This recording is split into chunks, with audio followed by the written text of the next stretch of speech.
پیروں سے نکلنا شروع ہوتی ہے انسان کی جان، اور وہ آخری آواز جو گلے سے نکلتی ہے اس کی تفصیلات ہے کلا اذا بلغت التراق، اور جان جب جانکنی گلے میں آ کے اٹک جاتی ہے، وقیل من راق، اور لوگ کہتے ہیں جو آس پاس بیٹھے ہیں کیا کوئی ہے ڈاکٹر، کیا کوئی ہے طبیب، کیا کوئی ہے جھاڑ پھونک کرنے والا، کیا کوئی ہے جو اس کو اس کیفیت سے آج بچا سکتا ہے، لاؤ اسے بلاؤ۔ تو اللہ فرماتا ہے وَظَنَّ أَنَّهُ الْفِرَاقُ، اور آگے فرماتا اور کہتا ہے آدمی جان لیں گا کہ یہ اس کی جدائی کا وقت ہے، دنیا سے جانے کا وقت آ چکا ہے۔ جیسا انسان دنیا میں آتا ہے تو ایک سمجھ کے بعد اسے یہ بات واضح ہو جاتی ہے کہ دنیا کی زندگی مجھے گزارنا ہے، لیکن موت ایک ایسی گھڑی ہے جب انسان جان لے گا کہ اس کا جانے کا وقت آ چکا ہے۔ اللہ نے فرمایا اچھے اور برے لوگوں کو دو حصوں میں ہم تقسیم کرتے ہیں کہ اچھے نیکوکاروں کا کیا ہوگا اور بدکاروں کا اور برے لوگوں کا کیا ہوگا۔ ان دو حصوں کو ہم جو ایک کے بعد دیکھتے ہیں۔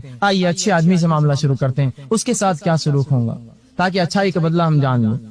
رسول اللہ صلی اللہ علیہ وسلم کی مختلف روایت کا یہ مفہوم ہے اور اس کا معنی آپ کے سامنے رکھ رہا ہوں۔ رسول اللہ صلی اللہ علیہ وسلم فرماتے ہیں جب کسی شخص کی موت کا وقت آتا ہے، جب کسی شخص کا موت کا وقت آتا ہے تو فرشتے اس کو دکھائی دیتے ہیں، اور جب نیک انسان ہوتا ہے وہ فرشتے انتہائی خوبصورت چہروں اور شکلوں میں اور خوشبودار اور بہترین لباس پہن کر اس شخص کے پاس آتے ہیں، جسے ملک الموت بھی شامل ہوتے ہیں۔ تو جب کوئی نیک انسان مرتا ہوتا ہے، اس کی موت کا وقت ہوتا ہے، تو فرشتے اچھی شکل و صورت والے، خوبصورت لباس والے، خوشبو والے، خوبصورت جو ہے آتے ہیں اور اس کو خوشخبری دیتے ہیں۔ اس کی روح نکالنے سے پہلے ملک الموت اس کو خوشخبری دیتے اور کہتے ہیں کہ اے جو ہے نیک اور پاک روح اپنے جسم سے نکل جا، اس کو بشارت اور جنت کی خوشخبری دیتے ہیں۔ رسول اللہ فرماتے ہیں وہ انسان تڑپ جاتا ہے اور کہتا ہے مجھے جلدی جسم سے نکالو، مجھے نکال دو جسم سے، اس لیے کہ اس کو خوشخبریاں سنائی جاتی ہیں، اور اس کو فرشتے اچھے سے اچھے ناموں سے فلاں بن فلاں جو دنیا میں بہترین ناموں سے پکارا گیا ان ناموں سے پکارتے ہیں، اور اس کے لیے خوشبودار ریشمی جو ہے اس کے لیے کفن لے کر آتے ہیں، اور وہ شخص اس کی روح مچلتی ہے اور اس کو جو ہے وہ آسانی سے بآسانی اس کو روح کھینچتے ہیں اور جو اس کو کفن پہنا دیتے ہیں، جو خوشبودار لباس وہ اپنے ساتھ لائے تھے، اور پہنا کر اسے آسمان کی طرف لے کر چلتے ہیں، پہنا کر اسے آسمان کی طرف لے کر چلتے ہیں۔ رسول اللہ صلی اللہ علیہ وسلم فرماتے ہیں آسمان پر لوگوں کو جو آسمان پہ جو فرشتے ہوتے ہیں انہیں پہلے ہی روح کی خوشبو آ جاتی ہے، اتنا مہکدار لباس ہوتا ہے جو اسے کفن پہنایا جاتا ہے، اور وہ کہتے ہیں جب دستک دی جاتی ہے تو فرشتے آ کر کہتے ہیں کہ خوش آمدید، سلام کرتے ہیں، اے جو ہے روح، اے پاک پاک روح، آؤ تمہارا استقبال ہے یہاں، اور فرشتے اس کو استقبال کرتے ہیں اور اس کے ساتھ دوسرے آسمان تک دوسرے فرشتوں کے ساتھ جاتے ہیں مل کر، اور اسے چھوڑ کر آتے ہیں، اس کو جو ہے اس کی جو ہے تعریف کرتے ہیں، اور پھر وہاں سے دیکھ کے بعد دیگر آسمانوں پہ چڑھتا ہوا رسول اللہ فرماتے ہیں اس کی روح 7ویں آسمان تک جاتی ہے۔ اللہ رب العزت کہتا ہے میں نے تمہیں اس مٹی سے پیدا کیا، میں دوبارہ اسی سے اٹھاؤں گا، لہذا اسے لے جا کر اس کو وہاں ڈال دو اور اس کا نام علیین میں لکھ دو، نیکوکاروں کے رجسٹر میں نام ڈال دو اس کا۔ فرشتے اس کو لیتے ہیں، زمین کی طرف آتے ہیں اور اسے واپس قبر میں ڈال دیتے ہیں تاکہ سوال و جواب کا مرحلہ شروع ہو سکے، تاکہ سوال و جواب کا مرحلہ شروع ہو سکے۔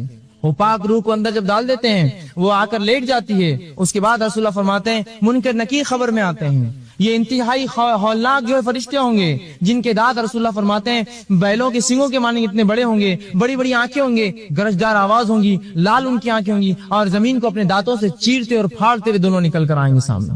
اندازہ لگائی خبر کی جو ہے خاموشی اور اس میں جو اکیلا پن اور اس کی تنہائی اور اس میں ان خوفناک فرشتوں کا آنا اس طرح سے، لیکن جو نیک انسان ہوگا اطمینان سے بیٹھا رہے گا، اطمینان سے بیٹھا رہے گا، اور وہ فرشتے آئیں گے اور گرجدار آواز میں اس سے سوال کریں گے اور 3 سوالات کریں گے، من ربک، تیرا رب کون ہے، تیرا رب کون ہے، سوال ہوگا۔ دوسرا سوال کریں گے من نبیک، تیرا نبی کون ہے، تیرا نبی کون تھا یا کون ہے، اور اس کے بعد تیسرا سوال کریں گے، وہی فرماتے رسول اللہ ما دینک، تیرا دین کیا تھا۔ یہ 3 سوالات وہ کریں گے۔ یہ شخص جو نیکوکار ہوگا اطمینان سے بیٹھیں گا اور آرام سے ایک کے بعد ایک دیگر تینوں کے جواب دیں گا۔ رسول اللہ فرماتے ہیں بیچ میں سے سورج غروب کرتا ہوا خبر میں دکھایا جائے گا۔ جب اس خبر کو سورج غروب ہوتا ہوا دیکھیں گا فرشتوں سے کہیں گا اے فرشتوں تھوڑی سی مہلت دے دو، نماز پڑھ لیتا ہوں۔ پھر اسے خیال آئے گا یہ نماز پڑھنے کی جگہ نہیں خبر، تو پھر کہیں گا اچھا پوچھو آگے، اور فرشتے سوالات کریں گے اور وہ ایک کے بعد دیگر تینوں کا حسب معمول بہترین جواب دے دیں گا، میرا رب اللہ ہے، میرا نبی محمد صلی اللہ علیہ وسلم ہے، اور میرا دین اسلام ہے۔ یہ جواب دیں گا، منکر نکیر چلے جائیں گے اور جو ہے ایک کھڑکی کھولی جائیں گی اور اسے جہنم دکھائی جائیں گی اور کہا جائے گا یہ وہ چیز ہے جس سے اللہ نے تجھے بچا لیا، اور پھر ایک کھڑکی کھولی جائیں گی جنت میں، اس کو مقام، یا ایک روایت میں دروازے کے لفظ ہے، اس کو مقام دکھایا جائے گا جس کی ہوا اور جس کی چیزیں محسوس کریں گا، اس کی روح تڑپ اٹھیں گی، وہ کہیں گا اللہ قیامت کو جلدی قائم کر، میں اس میں جانا چاہتا ہوں، قیامت کو جلدی قائم کر، اس کو مقام دکھایا جائے گا، اور وہ کہیں گے فرشتوں مجھے مہلت دو ایک، اس لیے کہ میں جا کے اپنے رشتہ داروں کو بتا دوں میرے رب نے کیا کیا میرے ساتھ۔ فرشتے کہیں گے نہیں اب نہیں، اب تم آرام سے لیٹ جاؤ، ایک بہترین بستر لگایا جائے گا، اور اس کو جس طرح سے ایک شادی شدہ ایک دلہن کو جو پہلی رات میں سلا دیا جاتا ہے، اطمینان سے رسول اللہ فرماتے اسے بستر لگا کر سلا دیا جائے گا۔ جب وہ لیٹ جائیں گا تو ایک انتہائی خوبصورت شخص اس کے پاس آئے گا، وہ اس کو دیکھیں گا، کہیں گا تو کون ہے؟ تو کہیں گا میں تیرے اعمال ہوں، میں تیرے اچھے اعمال ہوں جو دنیا میں تو کیا کرتا تھا، اور وہ اس سے خوش ہوں گا، وہ اس کو بشارت دیں گے، اور یہ شخص سو جائیں گا۔ یہ تھا نیک انسان کا حال۔ آئیے اب برے انسان، تو وہ لوگ جن سے اللہ محبت کرتا ہے، ظاہر سی بات ہے وہ لوگ ہوں گے جو اللہ کے رحمت کے مستحق ہوں گے۔ جن لوگوں سے اللہ محبت کریں گا ظاہر سی بات ہے اس کے مقرب لوگوں میں سے ہوں گے۔ جن لوگوں سے اللہ محبت کریں گا ظاہر سی بات ہے وہ جو ہے آخرت میں جو ہے نعمتوں کا فائدہ اٹھانے والے لوگ ہوں گے، جنت میں جانے والے لوگ ہوں گے۔ یاد رکھیں ظاہر سی بات ہے وہ لوگ جن سے اللہ محبت کرتا ہے، یہ جاننا ہمارے لیے بہت ضروری ہے۔ جس پہلو کو ہم کو سمجھنا ہے وہ یہ ہے کہ بہت سارے لوگ اس چیز کا دعویٰ کرتے ہیں کہ اللہ ان سے محبت کرتا ہے، یہ ایک چیز ہے، اور ایک چیز یہ جو اللہ رب العزت خود بتائے وہ کس سے محبت کرتا ہے، یہ دوسری چیز ہے۔ تو کسی کا یہ کہنا کہ جو اللہ مجھ سے محبت کرتا ہے ایک الگ بات، اور اللہ کا یہ کہنا کہ میں اس سے محبت کرتا ہوں الگ بات۔ دیکھیے ہمارے زمانے میں ایسے ہی ہوتا ہے، ہر شخص یہ کہہ رہا ہے کہ اللہ مجھ سے محبت کرتا ہے، ہر قوم کری اللہ ان سے محبت کرتا ہے، کریٹر ان سے محبت کرتا ہے، لیکن سوال یہ ہے کیا اللہ کی طرف سے ہی بات ہے کہ وہ کس سے محبت کرتا ہے؟ تو آج ہم وہ چیزیں دیکھ رہے ہیں کہ وہ کون لوگ ہیں جن سے اللہ محبت کرتا ہے۔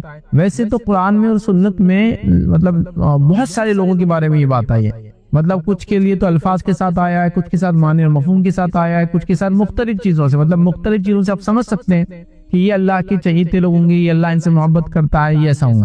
کچھ کے ساتھ لفظ مطلب بالکل الفاظ آئیں گے ایسا ایسا ہے، کچھ کے ساتھ لفظ نہیں آئیں گا لیکن اشارتاً آئیں گا۔ آج میں جو ہے ان مطلب جس کو کہیں گے کئی لوگوں میں سے جن کے بارے میں قرآن میں خود اور پھر سنت میں آتا ہے کہ اللہ ان سے محبت کرتا ہے، ان میں سے صرف 10 لوگوں کا تذکرہ آپ کے سامنے کروں گا۔ مطلب سب کا ہم نہیں کر سکتے، چونکہ اگر ہم سب کو لینے اگر شروع کر دیں تو لاتعداد لوگ میں سمجھتا ہو جائیں گے، چونکہ اس کو ایسا کوئی ہم اکاؤنٹس نہیں کر سکتے، یا کوئی بھی یہ نہیں کہہ سکتا کہ ایسی کوئی ایک کتاب ہے جس میں پورے وہ لوگ جن کا تذکرہ اللہ رب العزت جن سے محبت کرتا ہے، نہیں ہو سکتا ہے۔ تو میں نے سوچا چونکہ ہم سب کچھ تو نہیں کر سکتے، کچھ باتیں تو بہرحال ہم دیکھ سکتے، تو وہ کون لوگ ہیں یا وہ لوگ جن سے اللہ محبت کرتا ہے، ان میں سے چنندہ 10 لوگوں کا تذکرہ ہم کریں گے، اور یہ 10 کے 10 وہ ہوں گے جس کے بارے میں حدیث میں یا قرآن میں جو بھی ہم ٹیکسٹ لیں گے اس میں یہ الفاظ ہے کہ اللہ ان سے محبت کرتا ہے۔ تو گویا ہم بہت پریسائز ہیں، مطلب ہم وہ بھی نہیں رکھ رہے کہ جس میں اشارتاً کنایتاً آ رہا ہے، ہم وہی لیں گے جس میں الفاظ کے طور پر آ رہا ہے کہ اللہ محبت کرتا ہے، یہ اللہ کی محبت وہ حاصل کرتے ہیں۔ تو آئیے وہ لوگ جن سے اللہ محبت کرتا ہے ان میں سے مختصر سے 10 لوگ آپ کے سامنے رکھتا ہوں جن سے اللہ رب العزت محبت کرتا ہے۔ آئیے ان چیزوں کو دیکھتے ہیں۔ سب سے پہلے ہم دیکھیں گے اللہ جن سے محبت کرتا ہے، یہ وہ لوگ ہیں جو احسان کرنے والے ہیں، یہ وہ لوگ ہیں جو احسان کرنے والے ہیں۔ اور احسان کے کئی معنی آتے ہیں، آگے ہم دیکھیں گے۔ اللہ رب العزت فرماتا ہے سورہ بقرہ سورہ نمبر 2 آیت نمبر 195 میں اللہ فرماتا ہے کہتا ہے وَأَحْسِنُوا إِنَّ اللَّهَ يُحِبُّ الْمُحْسِنِينَ، اور احسان کرو، اللہ تعالیٰ احسان کرنے والوں کو پسند کرتا ہے۔ یاد رکھیں لفظ آیا کہ اللہ احسان کرنے والوں سے محبت کرتا ہے، احسان کرنے والوں کو دوست رکھتا ہے۔ یاد رکھیں کیا فرمایا وَأَحْسِنُوا، احسان کرو، إِنَّ اللَّهَ يُحِبُّ الْمُحْسِنِينَ، اللہ احسان کرنے والوں سے محبت کرتا ہے، اللہ احسان کرنے والوں کو دوست رکھتا ہے، اللہ احسان کرنے والوں کو پسند کرتا ہے۔ یہ بات آ رہی، تو گویا یہاں بات ایک دم کلیئر آ گئی کہ اللہ احسان کرنے والوں کو پسند کرتا ہے۔ اب احسان کا کیا معنی ہے؟ تو احسان کے مختلف معنی مختلف کانٹیکسٹ میں آپ کو لینا پڑے گا، کیونکہ قرآن میں بھی اور سنت میں احسان کے مختلف معنی آیا تھا۔ جیسے مثال کے طور پر پڑوسی کے ساتھ اچھے سلوک کو احسان کہا گیا، کسی جگہ اللہ رب العزت کی عبادت کو خالص اس کے لیے کرنا اور ایسا کرنا کہ جیسے وہ دیکھ رہا ہے، اس کو احسان کہا گیا۔ کسی جگہ یہ کہا گیا کہ اللہ رب العزت کا احسان ہوگا لوگوں پر کہ آخرت میں جنت میں ڈالیں گے، تو پتہ چلا جنت کو احسان کہا گیا۔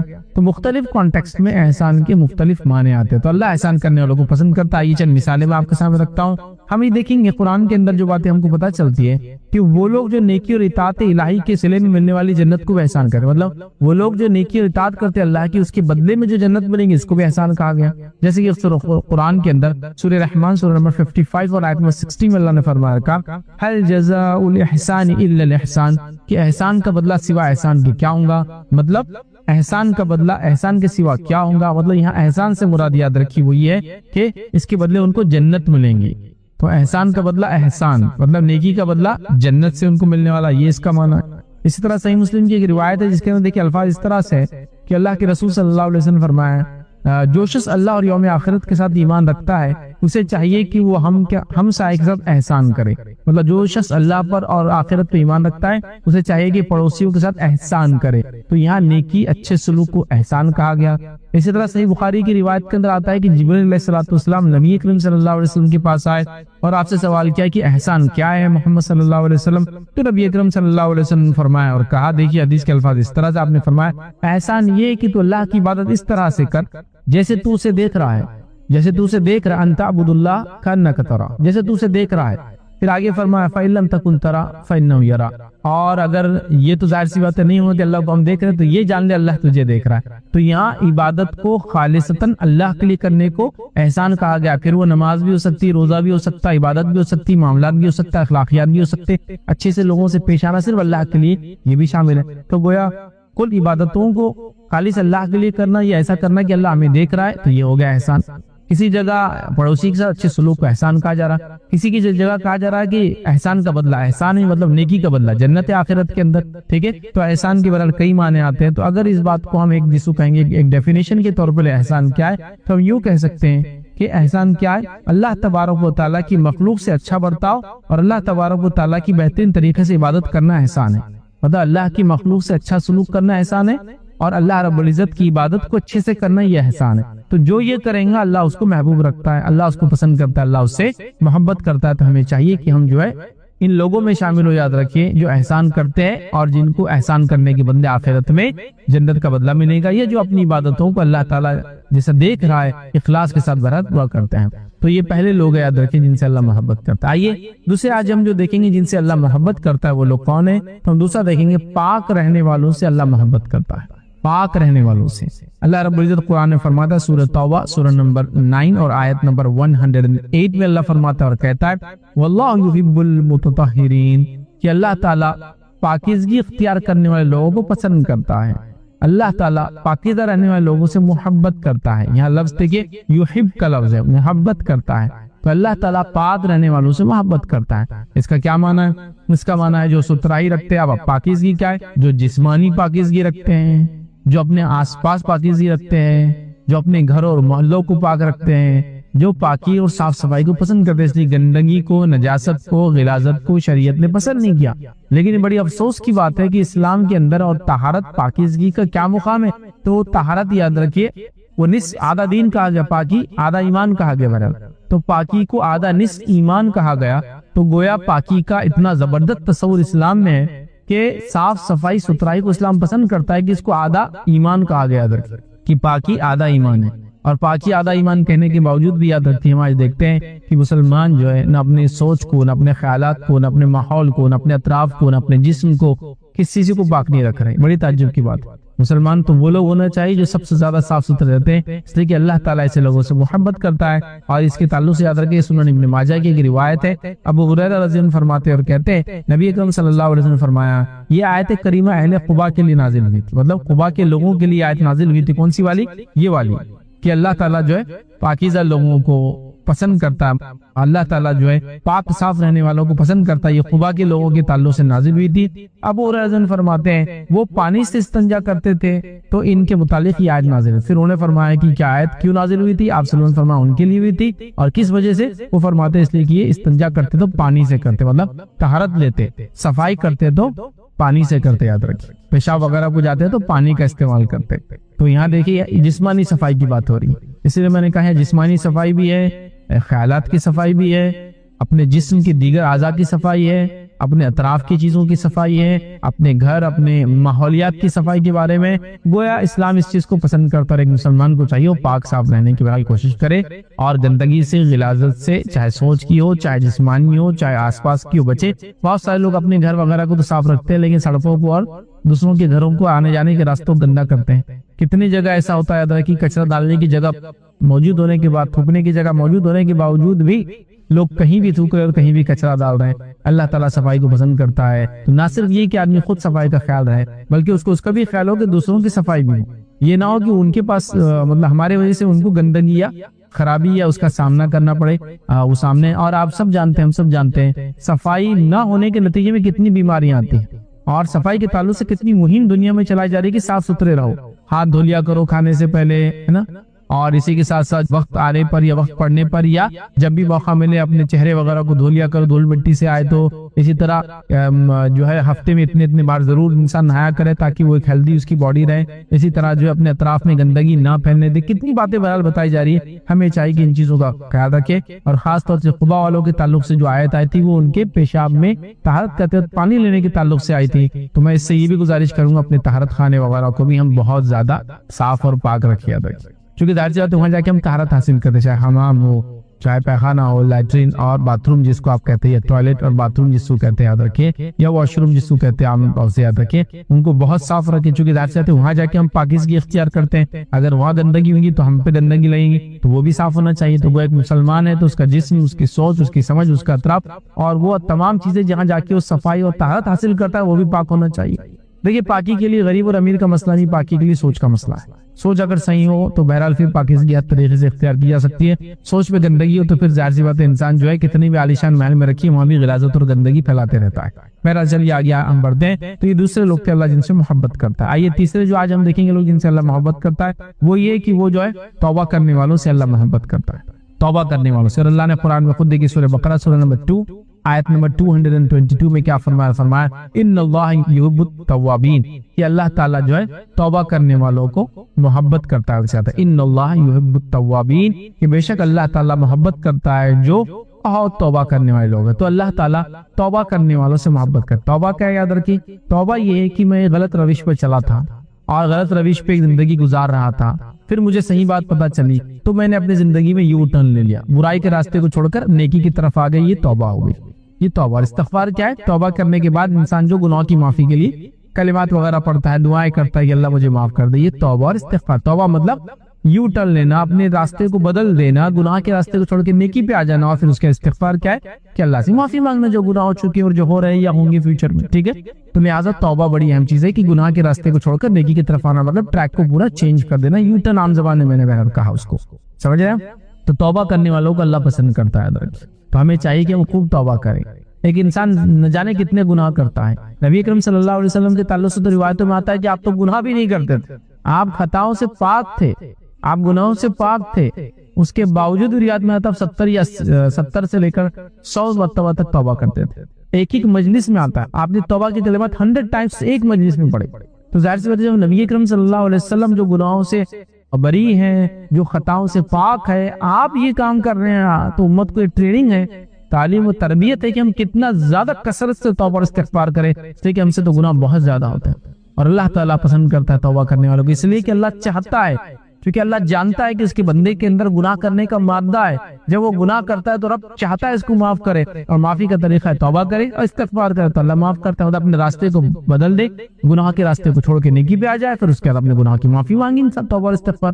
تو اللہ تعالیٰ پسند کرتا ہے ایسے بندوں کو. ظاہر سی انسان ہے, ہم سب سے خطا, ہم سب سے گناہ ہوتی ہے. اللہ کے رسول صلی اللہ علیہ وسلم کل بنی آدم خطا, آدم کی تمام اولاد خطا کار ہے. خیر الخطائین التوابون, اس سے بہتر وہ ہے جو توبہ کر لے. تو گویا توبہ کو اللہ پسند کرتا ہے, ہمیں توبہ کرنا چاہیے, کثرت سے توبہ کرنا چاہیے, صبح اور شام توبہ کرنا چاہیے, ہر بار توبہ کرنا چاہیے. چاہے خطائیں گناہ نہ بھی ہوتے ہو, انسان سے کم ہوتے, جیسے کبائر سے انسان نے اللہ نے کسی کو بچا دیا, توفیق دے دی, تب بھی صغائر تو اس سے ہوتے ہی. تو کوئی انسان گناہ سے پاک نہیں, تو ہمیشہ کثرت سے کرنا. کچھ لوگ یہ سمجھتے ہیں کہ توبہ وہی آدمی کرتا ہے جو گناہ کرتا ہے, چونکہ میں گناہ نہیں کرتا ہوں یا بتانا نہیں چاہتا ہوں میں گناہ کرتا ہوں تو میں توبہ بھی نہیں کروں گا. غلط. دوسرا, کچھ لوگوں کو توبہ کا طریقہ ہی نہیں پتا ہے, تو وہ کیا کرتے ہیں, نماز پڑھ لیتے ہیں, نماز پڑھنے کے بعد پہلے لیفٹ سائڈ یا رائٹ سائڈ دیکھتے, پھر لیفٹ سائڈ دیکھتے, جب دیکھ لیتے کوئی نہیں دیکھ رہا تو فوراً دونوں ہاتھوں کو لیتے اور اپنے گالوں کو لگا لیتے, توبہ توبہ توبہ توبہ. یہ توبہ نہیں ہے, یہ تو توبہ ہے ہی نہیں. ایسی کوئی توبہ ہی نہیں گالوں کو ہاتھ لگانے سے ہوتی ہے, سمجھا. یہ تو شاید بچوں کو پنشمنٹ کے لیے بولا جاتا ہے کہ تمہارے گالوں کو ہاتھ لگاؤ سزا کے طور پر, کیا آئندہ نہیں کریں گے تو یوں کر کے اب نہیں کروں گا, کچھ تو بھی ہوگا پتا نہیں. تو اس کو ایک سسٹم بناتا ہے. اچھا, اس میں بھی یہ ہوتا ہے کہ ادھر دیکھتا ہے آدمی, ادھر دیکھتا ہے, پھر توبہ کرتا ہے, اور اس میں بھی اچانک کوئی دیکھ لے رات گال پہ تھے تو فوراً نیچے کر دیتا ہے, تاکہ احساس نہ ہو کسی کو کہ جو اب دوسرا آدمی بولے گا اچھا گناہ کیے تھے تم نے. ایسا نہیں. توبہ ایک دل کی کیفیت ہے، لیکن ظاہر سی بات ہے اس سے اعمال بھی تبدیل ہوتے ہیں، لیکن کیفیت وہ دل کی پہلے انسان نادم ہوتا ہے، پھر رب سے توبہ کرتا ہے، پھر آئندہ وہ گناہ کو ریپیٹ نہیں کرتا ہے، اور بندوں کا معاملہ تو اس چیز کو لوٹا دیتا ہے، جو خطا گناہ بندوں سے اس کو نہیں کر دیتا ہے، تو رفع دفع کر دیتا ہے۔ اب جیسے وہ چیز لوٹا کر ہو سکتا ہے، معافی مانگ کے ہو سکتا ہے، جو بھی ہو سکتا ہے، بہرحال سمجھ رہے ہیں بات۔ تو بہرحال توبہ کرنے والوں کو اللہ تعالیٰ پسند کرتا ہے، تو ہمیں چاہیے کہ ہم کثرت سے توبہ کرنے والے بنے، یاد رکھیے، ٹھیک ہے۔ اب آئیے آگے بڑھتے ہیں۔ آج جو ہم چیزیں دیکھ رہے تھے، یاد رکھیے خالص تو اچھا برا، اس سے پہلے کہ آگے بڑھے، خالص توبہ کے لیے میں کچھ کنڈیشن جو میں رکھ دی ریپیٹ کر دیتا ہوں۔ خالص توبہ کے لیے دل میں نادم ہونا چاہیے انسان نے، پھر اللہ سے توبہ کرنا چاہیے، مطلب اپنے گناہ کے راستے کو چھوڑنا چاہیے۔ تیسرا اس کے بعد جو ہے اپنے جو گناہ ہو چکے ان کے معافی مانگنا چاہیے، جو پاسٹ میں ہو چکی، یاد رکھیے، نادم ہونے کے بعد، توبہ کرنے کے بعد، اور اسی طرح آئندہ نہ کرنے کا عزم جس کو ہم کہیں گے وہ انسان کرے، اور اس کے بعد اگر بندوں کا معاملہ ہو تو اس کو رفع دفع کر دے، تو یہ اس کی کنڈیشن ہے۔ آگے بڑھتے ہیں، یاد رکھیں چوتھا وہ کام یاد رکھیے جس کے کرنے سے اللہ محبت کرتا ہے، یا اللہ ان بندوں سے جن سے وہ محبت کرتا ہے، ان میں چوتھے لوگ جو میں آپ کے سامنے آج رکھ رہا ہوں، یاد رکھیے ان میں چوتھا شخص وہ یاد رکھیے جو تقوی اختیار کرتا ہے۔ تو تقوی اختیار کرنے والوں سے اللہ محبت کرتا ہے، یاد رکھیے۔ تقوی کیا، یاد رکھیے تقوی ایک دل کی کیفیت ہے، یہ اللہ کا ڈر ہے، ٹھیک ہے، اور یہ اللہ کا ڈر صرف ڈر کے معنی میں نہیں، اللہ کا ڈر اس کی محبت کی وجہ سے پیدا ہوتا ہے، یہ اصل چیز ہے۔ تو لوگ بولتے ہیں میں ڈرنا کیسا، اب اللہ سے ڈر رہے مطلب نعوذ باللہ کہ اللہ ڈراؤنی چیز ہے، یہ کیسا مذہب ہے کہ ڈراتا ہے؟ نہیں، اس کا معنی آپ سمجھیے، محبت کی وجہ سے ڈر۔ جیسا کہ آپ کو پتا ہے کہ آپ کے والدین آپ سے شدید محبت کرتے ہیں، اور جب آپ سے کوئی غلطی ہوتی ہے تو کیا کرتے ہیں آپ ڈرتے ہیں، وہ ڈر محبت کی وجہ سے ہوتا ہے، وہ ڈر کو جن بھوت کی وجہ سے یا ان کے مار کے اس کی وجہ سے، تو وہ محبت ہوتی شدید۔ تو اللہ کے نیک بندے جب سے شدید محبت کرتے ہیں تو اس سے ڈرتے بھی، یاد رکھیں کہیں ایسا نہ ہو کہ جس راستے پہ میں چلا ہوں رب العزت کو راضی کرنے کے لیے چلا ہوں، خطا نہ ہو جائے، اگر ہو گئی تو وہ ڈرتے ہیں اس سے، تو گویا تقوی اختیار کرتے ہیں، اللہ کا ڈر، اللہ کا پاس و لحاظ رکھتے ہیں، گویا نیکی کو اللہ کے محبت اور ڈر کی وجہ سے کرتے، یاد رکھیے، اور گناہوں سے بھی بچتے اللہ کے ڈر کی وجہ سے کہ اللہ ہم کو جہنم نہ دے دے، سمجھ رہے؟ تو تقوی یہی ہے، اللہ کا ڈر، کہ نیکی کرتے ہیں اس کی محبت کی وجہ سے، اور ڈرتے ہیں اس کے آخرت کے عذاب اور سزا کی وجہ سے، اس لیے کہ ظاہر سی بات ہے کوئی انسان نہیں جانتا اس کے لیے کیا لکھا ہوا ہے، کوئی انسان نہیں جانتا اس کے لیے کیا لکھا ہوا ہے، تو ظاہر سی بات ہے ڈر بھی ہونا چاہیے، اللہ کی جہنم کا ڈر، آخرت میں پکڑ کا ڈر، قبر کے عذاب سے شروع ہوتا ہے یہ معاملہ، قبر عذاب نہیں، روح کو نکالنے سے معاملہ شروع ہوتا ہے، تو قبر میں، برزخ میں، اور آخر مقام محشر میں، صراط میں، اور اس کے صراط پر، اور اس کے علاوہ جو ہے آخرت میں، یاد رکھیے۔ تو بہرحال آخرت کا ڈر بھی ہو، تو اللہ تعالیٰ تقوی اختیار کرنے والوں سے محبت کرتا ہے، یاد رکھیے۔ تو تقوی دل کی کیفیت ہے، یاد رکھیے۔ اور ابو ہریرہ رضی اللہ عنہ سے یاد رکھیے تقوی کے تعلق سے بڑا سوال کیا گیا، جب ان سے پوچھا گیا کہ تقوی کیا ہے، تو انہوں نے فرمایا کیا تم خاردار راستے سے، ایسے راستے سے گزرے ہو جس پہ کانٹے واٹے کی جھاڑ رہتے ہیں، خاردار راستے سے گزرے ہو؟ تو پوچھنے والے نے کہا ہاں کہ بالکل میں گزرا ہوں، جی ہاں۔ تو انہوں نے پوچھا تم کیسے گزرتے تھے؟ اس نے کہا جب میں کانٹا دیکھتا تو اس سے ہٹ جاتا اور اس سے کچھ الگ ہو جاتا اور اس راستے کو چھوڑ کر دوسرا راستے اختیار کر لیتا۔ تو ابو ہریرہ رضی اللہ عنہ فرمایا یہی تقوی ہے، مطلب جب ان سے پوچھا گیا تقوی کیا ہے تو وہ فرما رہے ہیں کہ تم کبھی کانٹے دار راستے سے گزرے ہو؟ تو پوچھنے والے نے کہا ہاں گزرے۔ تو کہا جب کانٹا آتا ہے تو کیا کرتے؟ تو کہا بازو سے گزرتا ہوں یا پھر راستہ بدل دیتا ہوں۔ تو کہا یہ تقوی ہے، جب ہم چل رہے ہیں اللہ کے راستے میں گناہ اور معصیت کی زندگی کو چھوڑ دیتے ہیں اور نیکی کی طرف آتے ہیں، اپنے روش کو بدل دیتے ہیں، اپنے چال ڈال کو بدل دیتے ہیں اللہ کے ڈر کی وجہ سے، تو یہی تقوی ہے۔ اور اللہ تعالیٰ تقوی اختیار کرنے والوں سے محبت کرتا ہے۔ آئیے آگے بڑھتے ہیں۔ پانچواں آج ہم وہ دیکھیں گے جن سے اللہ محبت کرتا ہے، وہ شخص یاد رکھے جو صبر کرتا ہے، صبر کرنے والوں سے اللہ محبت کرتا ہے۔ اور اللہ رب العزت نے سورہ آل عمران سورہ نمبر 3 آیت نمبر 146 میں فرمایا کہ واللہ یحب الصابرین، اللہ تعالیٰ صبر کرنے والوں کو سے محبت کرتا ہے، اللہ تعالیٰ صبر کرنے والوں سے محبت کرتا ہے۔ تو آپ دیکھیے صبر کرنا کتنا بڑا عمل ہے، یاد رکھیے صبر اور شکر، یاد رکھیے یہ دو عظیم نعمتیں ہیں اللہ رب العزت نے جن کو بھی یہ نعمتیں عطا کی، یاد رکھیے اس پر بڑا فضل کیا اپنا، یاد رکھیے۔ اور ایک مومن بندے کا معاملہ ایسا ہی ہے، جب اللہ اس کو عطا کرتا ہے تو شکر ادا کرتا ہے، اور جب اس سے کوئی چیز آزمائش کے لے لیتا ہے تو صبر کرتا ہے۔ تو اسی لیے میں نے کہا یہ دو عظیم نعمتیں صبر اور شکر، یاد رکھے۔ تو ہمیں ہمیشہ ان دو چیزوں کو بھولنا نہیں چاہیے اور صبر کرتے رہنا چاہیے، اور اللہ جس بھی حال میں رکھے اس کا شکر ادا کرتے رہنا چاہیے، چونکہ اللہ صبر کرنے والوں کو پسند کرتا ہے، یاد رکھیے، ٹھیک ہے۔ اور انسان کی ظاہر سی بات ہے زندگی میں دو ہی کیفیتیں ہوتی ہیں، ایک خوشی والی، ایک غم والی، ایک اچھائی والی یا ایک تنگدستی والی۔ تو جب اچھائی والی کیفیت خوشی والی تو شکر ادا کیجیے، جب تنگدستی اور پریشانی والی کیفیت ہو تو پھر صبر کیجیے، بس یہی ہم کو کرنا ہے۔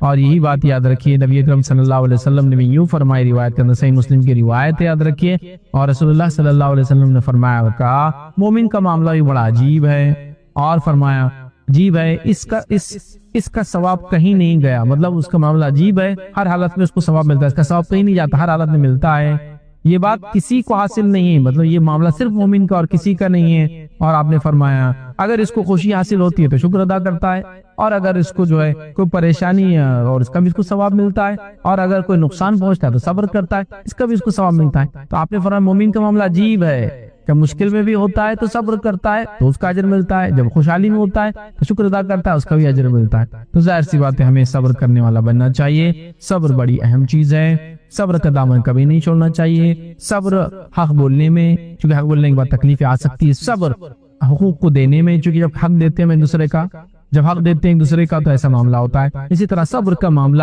کسی نقصان پر، صبر کا معاملہ کسی چیز کے کھونے پر، صبر کا معاملہ کسی کی موت پر، صبر کا معاملہ کسی ناکامی پر، صبر کا معاملہ کسی بھی قسم کے نقصان پر، صبر کا معاملہ ہر بار انسان کے ساتھ ہونا چاہیے۔ اور جو انسان سچے طور سے صبر کرتا ہے اللہ کی خاطر یاد رکھے تو اللہ تعالیٰ اس کو بدلہ دیتا ہے، جیسے کہ ایک روایت میں جب اللہ تعالیٰ کسی بندے کی کوئی محبوب چیز چھین لیتا ہے اور اس پہ صبر کرتا ہے تو اللہ اس کو جنت دیتا ہے اس کے بدلے، اور صبر کا بدلہ سوا جنت کے اور کچھ بھی نہیں یاد رکھتا۔ تو کسی کی موت کو صبر، کسی کے سے جانے پر صبر، بیماری کے آنے پر صبر، بزنس کے ڈاؤن ہونے پر صبر، کا نتیجے میں فیل ہونے پر صبر ہم کو کرنا ہے، یاد رکھیے اپنی کوشش جاری رکھنا ہے، لیکن اس کے بعد بھی نتیجہ جب ایسا ہے تو صبر کرنا۔ آئیے آگے بڑھتے ہیں۔ صبر یاد رکھیے بڑی فضیلت والی چیز ہے، بڑی اہم چیز ہے، اور یہ جتنے پارٹ میں دیکھیے اب تک جتنی باتیں آپ کو کہہ رہا ہوں، یہ ہر ایک جو پوائنٹ میں لے رہا ہوں اس سے میرے آلریڈی ایک لیکچر موجود ہے، ہر پوائنٹ پہ آپ جو بھی لے لیں، صبر لے لیں، تقوی لے لیں، اس کے علاوہ جتنے پوائنٹس میں اس سے پہلے لیتا چلا رہا ہوں یاد رکھیے، طہارت کے معاملے میں لے لیں، سارے ہی عنوانات پہ آپ اگر میرے نام سے ڈالیں گے تو آپ کو کمپلیٹ لیکچرز بھی اس کے ملیں گے۔ بہرحال چلیے آگے بڑھتے ہیں، اور آج کا جو 6th پوائنٹ ہم دیکھیں گے کہ اللہ تعالیٰ کن لوگوں سے محبت کرتا ہے، اس کے اندر وہ ہے اللہ پر توکل کرنے والے۔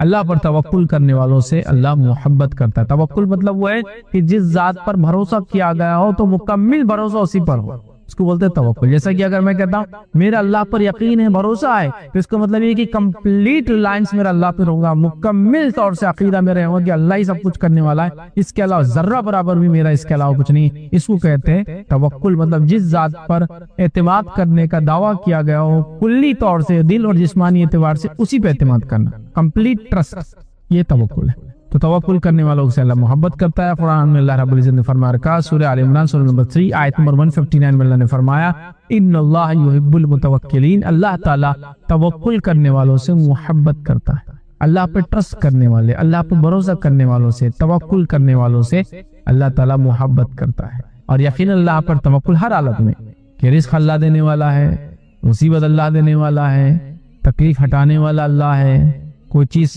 ہر چیز میں توکل اللہ پر، سمجھ رہے ہیں بات کو؟ تو یہ ضروری یاد رکھیں۔ آئی عمر بن خطاب رضی اللہ عنہ نے ایک روایت کی نبی اکرم صلی اللہ علیہ وسلم سے، جامع ترمذی کی حدیث ہے، آپ صلی اللہ علیہ وسلم فرماتے ہیں کہ حدیث کے الفاظ اس طرح سے کہ اگر تم اللہ پر توکل بھروسہ کرو جیسا اس پر توکل بھروسہ کرنے کا حق ہے، تو تمہیں اسی طرح رزق ملے گا جیسے وہ پرندوں کو رزق دیتا ہے، صبح وہ بھوکے نکلتے ہیں اور شام واپس جو ہے لوٹ آتے ہیں تو جو ہے پیٹ بھر کر واپس آتے ہیں، صبح بھوکے نکلتے ہیں اور شام آسودہ ہو کے مطلب پیٹ بھر کر واپس آتے ہیں۔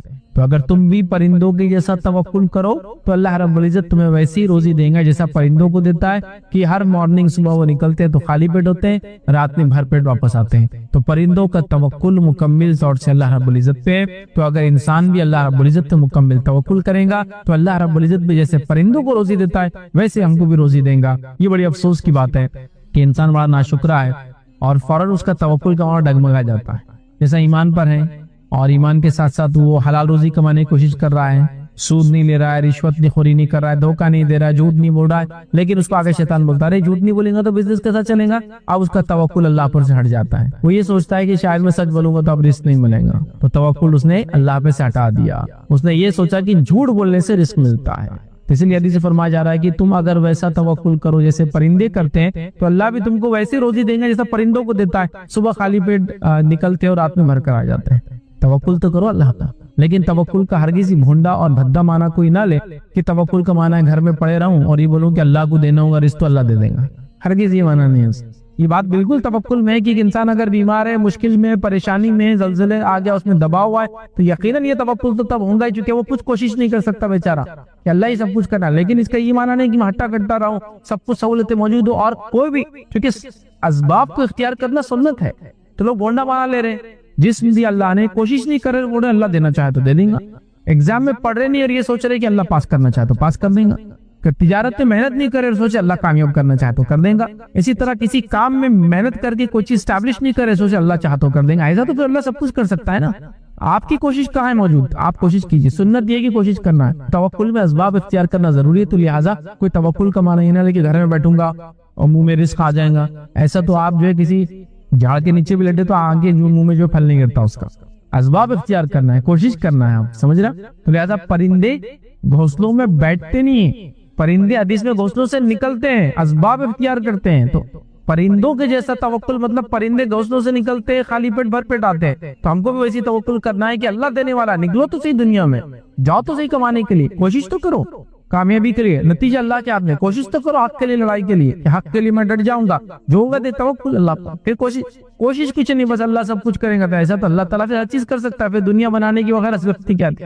اسباب اختیار کیجئے، یہ سنت ہے. تو توکل کرنے والوں سے اللہ محبت کرتا ہے. آئیے ساتواں ہم دیکھیں گے وہ لوگ جن سے اللہ محبت کرتا ہوا ہے عدل اور انصاف کرنے والوں سے اللہ محبت کرتا ہے. عدل و انصاف کرنے والوں سے اللہ محبت کرتا ہے. اس کی بہت کمی ہے آج کے دنیا میں. عدل و انصاف کرنے والوں سے اللہ محبت کرتا ہے. اللہ نے قرآن میں کیا فرمایا؟ سورہ مائدہ سورہ نمبر 5 آیت نمبر 42 میں اللہ نے فرمایا رکھا ان اللہ یحب المقسطین، کہ اللہ تعالیٰ جو ہے یقیناً بے شک اللہ عدل کرنے والوں سے محبت رکھتا ہے. ٹھیک ہے، اللہ عدل کرنے والوں سے. عدل اور انصاف کامنلی اردو میں یوز ہوتا ہے، لیکن عدل کرنے والوں سے مقسطین کہا، جو عدل کرتے ہیں، انصاف قائم کر دے. یاد رکھیے یہ بہت اہم چیز ہے، یاد رکھیے یہ بہت اہم چیز ہے، یاد رکھیے. ٹھیک ہے، تو انصاف کرنا بڑی اہم چیز ہے، یاد رکھیے.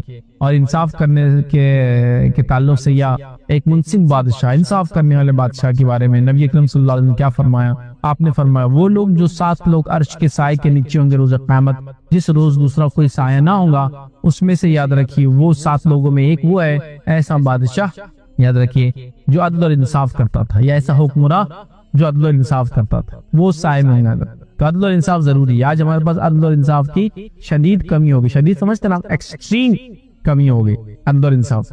ہم بچوں میں انصاف نہیں کرتے ہیں، ہم بیویوں میں انصاف نہیں کرتے، ہم گھر والوں میں انصاف نہیں کرتے، ہم پڑوسی میں انصاف نہیں کرتے، اپنا خاندان والا سامنے آ گیا تو سامنے والے سے انصاف نہیں کرتے. ہو رہا ہے نہیں ہو رہا ہے؟ دیکھیے اب یہ ہو رہا ہے. بھائی میرا بھائی غلط کیسے ہو سکتا؟ تو ناانصافی. تو ناانصافی دنیا میں بڑھ چکی ہے، اور جب ناانصافی دنیا میں ہوتی ہے نا، یاد رکھیں، تو پھر قتل و غارت بھی، خون خرابے، جنگیں اور تمام فتنے فساد ہوتے ہیں. انصاف بڑا اہم ہے. زمین پہ جب بھی ظلم ہوگا اور انصاف کے خلاف کام ہوگا، یاد رکھیے، تو نتیجہ یہ ہوگا زمین جو ہے شر سے، فتنوں سے، فساد سے بھرنے والی. تو انصاف بڑی اہم چیز ہے. تو ہم لوگ چھوٹے سے لے کر بڑے لیول تک انصاف کرنے والے بنے. یاد رکھیے عرش کے سائے میں ایک انسان ہوگا، حکمراں ہوگا، جو عدل اور انصاف کرتا تھا. اسی طرح ایک روایت میں آتی ہے، انس بن مالک رضی اللہ عنہ فرماتے اور کہتے ہیں، اور یہ سلسلہ حدیث صحیحہ کی روایت ہے، اور حدیث کے الفاظ اس طرح سے کہ ایک آدمی نبی اکرم صلی اللہ علیہ وسلم کے پاس بیٹھا ہوا تھا. اس کے پاس اس کا بیٹا آیا، اس نے اسے بوسہ لیا اور اس کو اپنے گود میں بٹھا لیا. اور بعد میں اس کی بیٹی آئی، اس نے اس کو بوسہ نہیں لیا، اسے اپنے ساتھ بٹھا لیا لیکن اس کو بوسہ نہیں لیا. نبی اکرم صلی اللہ علیہ وسلم نے فرمایا اس کے درمیان انصاف کیوں نہیں کیا؟ یعنی بیٹے کو بوسہ لیا تو بیٹی کو بھی بوسہ لیتا. یہاں یہ بھی پتہ چل گیا بیٹا اور بیٹی میں فرق نہیں کرنا چاہیے، اس اعتبار سے کہ کوئی ایک افضل ہے اور ایک مفضول ہے. دونوں اللہ کی نعمتیں ہیں، دونوں اللہ کے نزدیک برابر ہیں، دونوں اللہ کی دین ہے جو انسان کو اللہ دیتا ہے. یاد رکھیے، ٹھیک ہے. تو یہاں ہمارے پاس بیٹوں کا کریز ہوتا ہے ایک تو، اور کریز کے ساتھ ساتھ فری مسئلہ ہوتا ہے کہ بیٹیوں کو بڑا حقیر سمجھا جاتا ہے. یہ غلط بات ہے، یاد رکھیں، ٹھیک ہے. تو بہرحال تو نبی اکرم صلی اللہ علیہ وسلم نے بیٹے کو بوسہ دے کر گود میں بٹھا اور بیٹی کو صرف بٹھا لیا. تو آپ نے کہا کہ تو انصاف کر. تو پتہ چلا بچوں میں انصاف، محبت میں انصاف، جتنا ہو سکتا، کمپلیٹ نہیں ہو سکتا، ٹھیک ہے، لیکن انصاف ظاہری طور سے بیٹے کو بوسہ دیتا بیٹی کو بھی لیتا. بیویوں میں انصاف، یا بیوی کے ساتھ انصاف.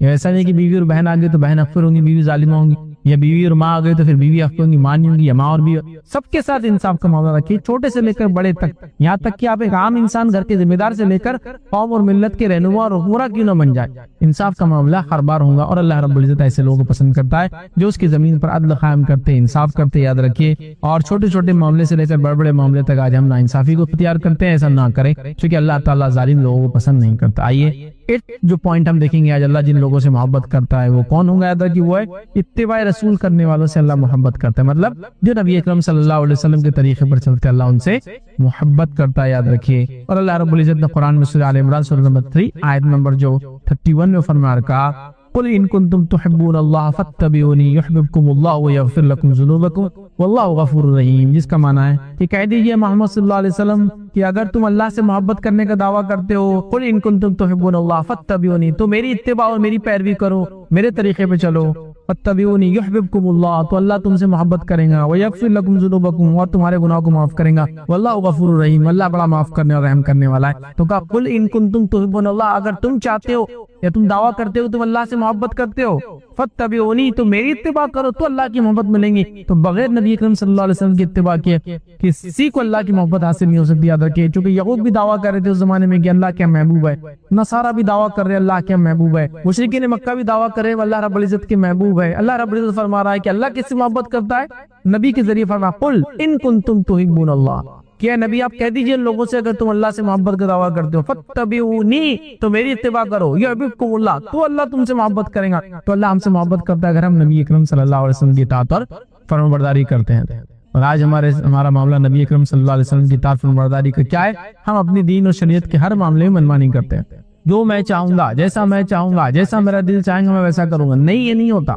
دین کا معاملہ ہے تو جب اللہ پر ایمان کا دعویٰ ہے تو اللہ نے جو شریعت کو نازل کیا، اس شریعت کو نبی اکرم صلی اللہ علیہ وسلم کے ذریعے ہم کو سمجھایا، ویسے ہی سمجھ کے اس پہ عمل کرنا ہے۔ میں اپنے طریقے سے نماز، روزہ، زکوٰۃ، حج کر کے اللہ کے پاس نیکی تک نہیں پہنچ سکتا۔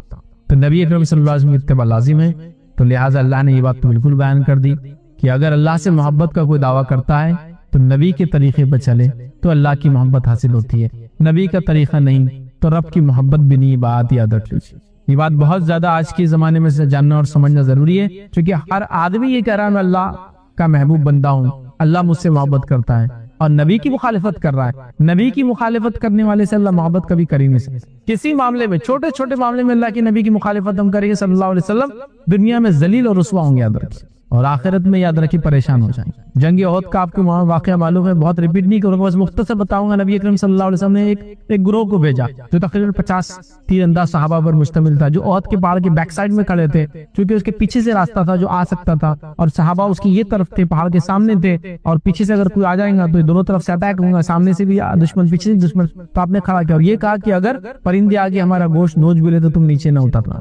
لیکن ہوا یہ کہ جنگ کے شروعاتی دور میں دشمنوں کے پیر اکھڑ گئے، تو کچھ مسلمانوں کو لگا جو اوپر کھڑے تھے کہ اب اس کا مطلب یہ تھا کہ دشمن کے ہارنے تک، دشمن ہار رہا، آپ کو بھاگنا چاہیے، اور وہ اتر کر آ گئے، اور چند لوگ وہاں باقی رہے، شاید 5 7 یا 10 کچھ باقی رہے۔ نتیجہ یہ ہوا، یاد رکھیے، کہ مسلمانوں کو ایک طرح سے جیت جو ہو رہی تھی وہ ایک طرح سے شکست میں تبدیل ہو گئی۔ ویسے معاملہ اس میں برابری کا رہا، لیکن ایک طرح سے جیت شکست میں تبدیل ہو گئی، صرف ایک بار نہ اتباع چھوڑنے کے نتیجے۔ تو لہٰذا نبی اکرم صلی اللہ علیہ وسلم کی اتباع ہم پر لازم اور واجب ہے ہر حال میں، یاد رکھیے۔ آئیے آگے بڑھتے ہیں۔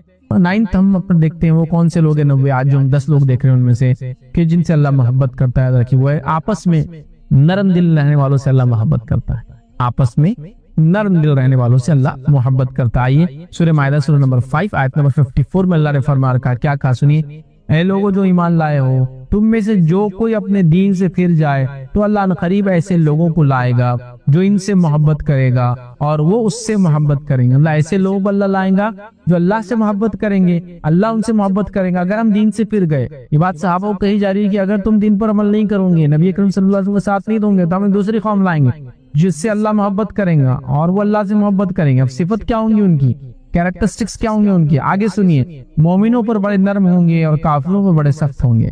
مومنوں پہ نرم ہوں گے وہ لوگ، یہ ان کی صفت ہوں گی، تو آپس میں نرمی اختیار کرنے والوں سے اللہ میں نے اس لیے کہا محبت کرتا ہے۔ بڑے سخت ہوں گے اور اللہ کے راستے میں جو ہے جہاد کریں گے اور کسی ملامت کرنے والے کی ملامت سے نہیں ڈریں گے۔ یہ اللہ کا فضل ہے اور وہ اسے دیتا ہے جس کو وہ چاہتا ہے، اللہ وسعت والا اور سب کچھ جاننے والا ہے۔ تو یہاں دیکھیے اللہ نے فرما دیا کہ اللہ تعالیٰ اس قوم جس سے وہ محبت کرتا ہے اس کی ایک صفت یہ کہ وہ آپس میں نرم ہوتے ہیں، تو لہٰذا آپس میں نرم رہنے والوں سے اللہ محبت کرتا ہے۔ آج آپس میں ہم لوگوں کی سختیاں کتنی زیادہ ایک دوسرے کے معاملے میں دیکھیے آپ، ذرہ برابر بھی ایک دوسرے کی کوتاہیوں کو، لرزشوں کو، غلطیوں کو معاف کرنا نہیں چاہتے، فوراً بدلہ لینا چاہتے، سخت بدلہ لینا چاہتے، ذلیل کر کے بدلہ لینا چاہتے، مار کر بدلہ لینا چاہتے، ناانصافی کر کے بدلہ لینا چاہتے۔ معاف بھی تو کر سکتے ہیں نا، تو آپس میں رتی برابر بھی نرم دلی نہیں یاد رکھی. بھائی بھائی میں باقی نہیں ہے, رشتے داروں میں باقی نہیں ہے, پڑوسیوں میں باقی نہیں ہے, قوم اور ملت میں کوئی نرمی باقی نہیں یاد رکھی. ہر آدمی سنگ دل ہوتا چلا جا رہا ہے, اور سنگ دلی کے بڑے نقصانات یاد رکھیے, اور نرم دلی کے بڑے فائدے ہیں. تو سنگ دل ہو جا رہے ہیں, تو نرم دل ہونا چاہیے, چونکہ اللہ جس قوم سے محبت کریں گے, اللہ فرما رہا ہے اس کی ایک صفت بیان کر رہا ہے, وہ نرم دل ہوں گے. تو آپس میں نرم ہونا بڑا ضروری ہے. آج ہم آپس میں سخت ہیں, اور جہاں سختی اختیار کرنا ظالموں کے خلاف, مجرموں کے خلاف, جو قوم ملت انسانیت کے خونی ہیں ان کے سامنے ہم نرم ہیں, اور آپس میں ہم جو ایک دوسرے سختی کر رہے ہیں, سمجھا. تو لہٰذا آپس میں نرمی اختیار کرنے والوں کو, شفقت اختیار کرنے والوں کو, نرمی سے مراد درگزر کر دینے والوں کو, معاف کر دینے والوں کو, تھوڑے بہت معاملات کو سنبھال لینے والوں کو, سمجھے نا بات. تو لہٰذا ایسے لوگ اللہ محبت, تو آپس میں نرمی ہونا چاہیے, ٹھیک ہے. تو یاد رکھیے اللہ محبت کرتا ہے. اور آج کا جو ہم آخری پارٹ دیکھیں گے, یاد رکھیے جو 10واں آج ہم دیکھیں گے انشاءاللہ, جس پوائنٹ اللہ جن سے محبت کرتا ہے وہ ہے جو فرائض کے علاوہ نوافل کی کثرت کرتے ہیں, اللہ ان سے محبت کرتا ہے. ویسے فرائض کرنے والوں سے بھی کرتا ہے, یہ حدیث میں دونوں باتیں ایک ساتھ آ رہی ہے, لیکن ہم چونکہ نوافل دیکھنا چاہ رہے ہیں تو اس لیے ہم کہہ رہے فرائض کے علاوہ نوافل, فرائض سے بھی نوافل سے بھی, لیکن فرائض کے علاوہ نوافل میں اضافہ کرنا, کثرت کرنے والے سے اللہ محبت کرتا ہے. حدیث سنیے, جس شخص نے میرے کسی دوست سے, مطلب اللہ کے ولی سے دشمنی کی, میرا اس سے اعلان جنگ ہے. اللہ کے ولیوں سے دشمنی کریں گا, اللہ کا اس سے اعلان جنگ ہے. پھر آپ نے فرمایا میں نے بندے پر جو چیزیں فرض کی ہیں ان سے زیادہ مجھے کوئی چیز محبوب نہیں ہے, ٹھیک ہے, جس سے وہ میرا قرب حاصل کرے. مطلب جو چیزیں اللہ نے انسانوں پر, ہم مسلمانوں پر فرض کی ہے, ان چیزوں سے اللہ تعالیٰ سب سے زیادہ خوش ہوتا ہے, اور ان چیزوں کی وجہ سے اللہ کا سب سے زیادہ قرب, نزدیکی حاصل ہوتی ہے. تو پتہ چلا فرض کرنے سے, فرض سب سے زیادہ پسندیدہ اس لیے اللہ نے ہم پہ فرض کیا ہو, جیسا کہ توحید, نماز, روزہ, زکوٰۃ, حج, یہ فرض ہے. اور فرض ہے بول کر اللہ سے ہم کافی قریب ہو جاتے ہیں. یاد رکھیے اللہ قریب رکھتا ہے ایسے لوگ, اللہ محبت کرتا ہے اور قربت حاصل ہوتی فرائض کو ادا کرنے سے. لیکن چونکہ نوافل کی بات کی ہم نے, آگے آ رہا ہے, یعنی فرائض کے ذریعے سے میرا قرب حاصل کرنا مجھے سب سے زیادہ پسند ہے, محبوب ہے. میرا بندہ نوافل کے ذریعے بھی میرا قرب حاصل کرتا ہے, حتیٰ کہ میں اس سے محبت کرنے لگ جاتا ہوں. تو فرائض سے تو میں کرتا ہی ہوں, اللہ فرما رہا ہے محبت, لیکن پھر میرا بندہ جب نوافل کرتا ہے اور نوافل میں اضافہ کرتا ہے تو میں اس سے محبت کرنے لگ جاتا ہوں, یاد رکھنے لگ جاتا ہوں. اور جب میں اس کے ذوق عبادت, مطلب فرائض کی ادائیگی کے بعد نوافل کے اہتمام کی وجہ سے جو اس کا ذوق عبادت ہے, محبت کرتا ہوں, تو اس کے نتیجے میں یہ ہوتا ہے کہ میں اس کا کان بن جاتا ہوں جس سے وہ سنتا ہے. جس کا معنی یہ نہیں کہ اللہ نعوذ باللہ اس کے اندر چلا جاتا ہے, اس کا معنی یہ ہے, یا یہ بھی نہیں کہ اللہ تعالیٰ حصہ اس میں آ جاتا ہے, نعوذ باللہ نہیں. اس کا معنی ہے کہ اللہ تعالیٰ اس کو وہی چیز سناتا ہے, یا بندہ وہی چیز سنتا ہے جو جائز ہے سننا اس کو, تو اللہ اس کا کان بن جاتا ہے جس سے سنتا ہے. معنی یہ وہ ہر وہ جائز چیز سنتا ہے جو صحیح ہے, غلط چیزوں کو, حرام چیزوں کو نہیں سنتا ہے. پھر اللہ فرماتا ہے اس کی آنکھ بن جاتا ہوں جس سے وہ دیکھتا ہے, مطلب ہر وہ چیز دیکھتا ہے جو اس کا رب اس سے چاہتا ہے. اس کے وہ ہاتھ بن جاتا ہوں جس سے وہ پکڑتا ہے, مطلب ہر وہ چیز بندہ پکڑتا ہے جو جائز ہے, حرام چیزوں کو ہاتھ نہیں لگاتا ہے. اور اس کا پیر بن جاتا ہوں جس سے وہ چلتا ہے, اس کا مطلب یہ کہ ہر وہ جائز کام کرتا ہے, اس کام کی طرف چلتا ہے جو اللہ پسند کرتا ہے, ناجائز حرام کاموں کی طرف نہیں چلتا ہے. پھر فرمایا جس سے چلتا ہے, اگر وہ مجھ سے کسی چیز کا سوال کرتا ہے تو میں اسے ضرور عطا کرتا ہوں. پھر اگر مجھ سے کوئی چیز کا سوال کرتا ہے, دعا کرتا ہے, مانگتا ہے تو میں اس کو دے دیتا ہوں. اور اگر وہ کسی چیز سے پناہ طلب کرتا ہے, دشمن سے, مصیبت سے, مشکل سے, تو میں اس کو پناہ دے دیتا ہوں. اور کسی چیز کو سر انجام دینے سے مجھ سے کوئی تردد نہیں ہوتا سوائے مومن کے نفس قبض کرنے کے. مطلب پھر کوئی چیز مجھے اس معاملے میں روکتی نہیں سوائے اس کے کہ اس کی نفس قبض کرنے کے لیے, کہ وہ موت کو ناپسند کرتا ہے اور مجھے اس کا غم اندوہ ناپسند لگتا ہے. ٹھیک ہے, تو یہاں نبی اکرم صلی اللہ علیہ وسلم نے جو بات بتائی کہ اللہ تعالیٰ کا قرب حاصل کرنا, اس کی محبت حاصل کرنے کا سب سے بڑا ذریعہ فرائض ہے. لیکن چونکہ ہم دیگر عبادتیں دیکھ رہے تھے تو میں نے فرائض کو نہ رکھتے, نوافل کی بھی چونکہ فضیلت ہے اس میں, حالانکہ 2 پوائنٹ اس میں آ رہے. تو نوافل کے نتیجے میں یہ ہوتا ہے کہ جب انسان فریضہ ادا کرتا ہے تو اللہ سے قریب ہوتا ہے, لیکن اور اضافہ کرتا ہے جب نوافل کا فرض کے بعد تو اللہ سے وہ قریب ہو جاتا ہے, اللہ اس سے پھر محبت کرنے لگ جاتا ہے. اور اس کی محبت کے نتیجے میں یہ ہوتا ہے کہ وہی چیز سنتا ہے جو اللہ چاہتا ہے, وہی چیز دیکھتا ہے جو اللہ چاہتا ہے, وہی جگہ چیزوں کو پکڑتا ہے جو اللہ چاہتا ہے, اور انہی چیزوں کی طرف چلتا ہے جو اللہ چاہتا ہے. یہ اس کو فائدہ ہوتا ہے. پھر وہ اللہ سے دعا کرتا ہے, اللہ اس کی دعا سنتا ہے, اللہ سے پناہ طلب کرتا ہے, اللہ اس کو پناہ دے دیتا ہے. تو لہٰذا کتنی زبردست بات یاد رکھی اس میں کہی گئی. تو لہٰذا پتہ چلا فرائض کے علاوہ نوافل کرنے سے ہمیں اللہ کا قرب حاصل ہوتا ہے, محبت حاصل ہوتی ہے. اور یقیناً اب رمضان کا مہینہ قریب ہے, ہم جو لیکچر دیکھ رہے ہیں تو ہمیں چاہیے کہ ہم نوافل کا اضافہ ابھی سے شروع کر دیں, تاکہ پھر رمضان آتے آتے ہمارا نوافل میں اور اضافہ ہو جائے اور ہم نیکیوں کی طرف اور زیادہ بڑھنے والے اور نیکیوں کو زیادہ سے زیادہ کرنے والے بہرحال بن جائے. تو آئیے یہ 10 پوائنٹ جو میں نے مناسب سمجھی. اللہ کن لوگوں سے محبت کرتا ہے وہ باتیں میں آپ کے سامنے رکھوں, یا وہ لوگ جن سے اللہ محبت کرتا ہے. تو کئی لوگوں سے کرتا ہے اللہ, ویسے تو قرآن و سنت میں بہت ساری باتیں آتی ہیں, لیکن اتنا وقت نہیں تھا, تو ہمیں 10 لوگوں کو میں نے چنا اور 10 پوائنٹ کی شکل میں آپ کے سامنے رکھا کہ یہ وہ 10 لوگ ہیں جن سے اللہ نے محبت کے بارے میں خود کہا. ایک تو میں دعویٰ دوں اللہ مجھ سے محبت کرتا ہے, یہ دعویٰ سچ جھوٹ دونوں ہو سکتا ہے, لیکن یہ بات اللہ کی طرف سے آ رہی ہے کہ اللہ کن سے محبت کرتا ہے, اور یہ بات 10 لوگوں کو ہم نے دیکھا. تو ہمیں چاہیے کہ ان اعمال کو ہم کرنے کی کوشش کریں اور اپنے نفس کے اندر ان اعمال کو ڈالیں. بہرحال اسی پہ اپنی بات کو ہم ختم کریں گے. اللہ رب العزت سے دعا ہے کہ اللہ سبحانہ تعالیٰ جو کچھ باتیں کہے گی اس پر عمل کرنے کی ہمیں توفیق عطا فرمائے, ہمیں ہر قسم کے گناہ اور معصیت سے بچائے, ہمیں جو اپنا محبوب بندہ بنائے, جب تک ہمیں زندہ رکھے اسلام اور ایمان پر زندہ رکھے, خاتمہ ہمارا ایمان پر ہو. وآخر دعوانا الحمدللہ رب العالمین. سبحان ربک رب العزت عما یصفون وسلام علی المرسلین والحمدللہ رب العالمین. دیکھیں سوال آیا کہ انسان بزی ہوتا ہے اپنے ورک میں, اور کبھی کبھار جو ہے ایمان میں کمزوری آتی ہے, اعمال بھی کبھی کم ہوتے ہیں. تو دیکھیں اللہ کے ذکر سے اپنی زبان کو اگر ہم تر رکھیں گے تو انشاءاللہ سے ایمان بھی تازہ رہیں گا. ٹھیک ہے, جیسے نماز ہم ہمیشہ نہیں پڑھ سکتے, کبھی نوافل کا ٹائم بھی نہیں ملتا, روزہ ہمیشہ نہیں رہ سکتے, صحت ساتھ نہیں دیتی, کبھی حالات نہیں ہوتے, خواتین تو بہت سارے ایسے ایام ہوتے جس میں نماز روزہ ہوتا بھی نہیں ہے اندر کیے.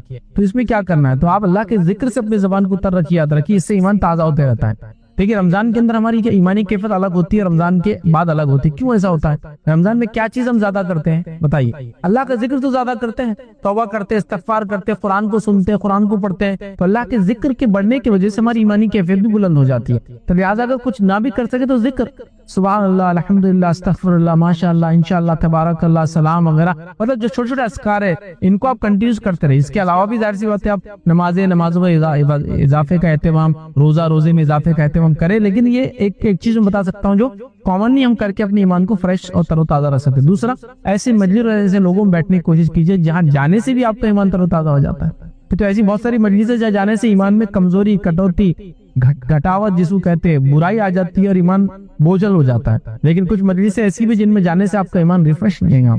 تو ایسے مجلسوں میں بیٹھے تو اللہ کے ذکر سے زبان کو تر رکھیے, اچھی مجلسوں میں جانے کی کوشش کیجیے, جہاں بھی بیٹھے اللہ کو یاد کیجیے اور اچھے عمل کرنے کی کوشش کیجیے. تو میں سمجھتا ہوں ایک ریفریشمنٹ یا بوسٹر یا اسٹیمولس ہم کو ملتا رہے گا.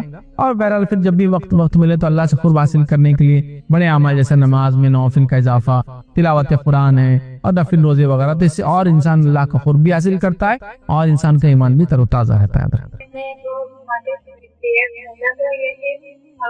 دیکھیے تقدیر کے بارے میں جو آپ نے سوال کیے نا, تو تقدیر کا معاملہ ایسا ہے کہ تھوڑا کمپلیکیٹ ہے اور میں نے اس پر کئی جوابات دیے. تو آپ کیا کریں, تقدیر کے بارے میں میرے نام ڈالے فیض سیدی, ایڈوکیٹ فیض سید تقدیر, آپ کو اس میں ڈیٹیل میں آنسر ملے گا. چونکہ جیسے آپ نے سوال کیا, سوال بہت اچھے سے آپ نے فریم کیا.